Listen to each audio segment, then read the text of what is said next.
Have you ever been working with a table like this and many of the items you're entering are repeated, like in the distributors column right here?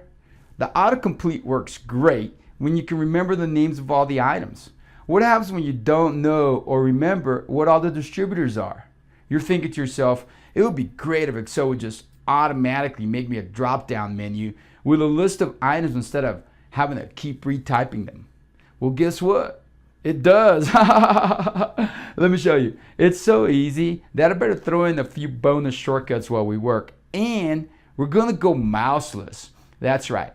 No mouse is being used in the performance of this task. Here it is. This is the list we're working with. And first, we want to increase our work area. So let's hide that huge Excel 2013 ribbon. Press Control F1 and bam, it's hidden. Let's scroll to the bottom and start adding more distributors to our list. Scrolling to the bottom of a long list could take a while. So let's get to the bottom of this. It's called the last empty cell. Just press Control and the arrow down. Here we are.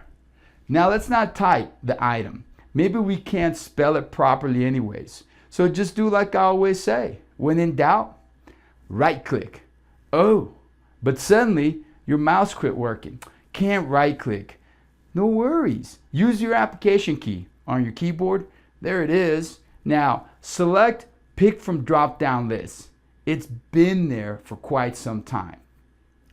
Now just select that option by pressing the underlined letter on your keyboard. And there it is. Your first drop down list. Congratulations. No mouse was used. There's a more customized feature-rich tool that ensures the right data is always entered. Have you ever wondered how this is done right here? It's called data validation, and it's in another lecture. So congratulations. You got more learning to do. Oh, don't forget, press Control F1 and unhide the ribbon. And remember, don't get mad, get skills. Aloha.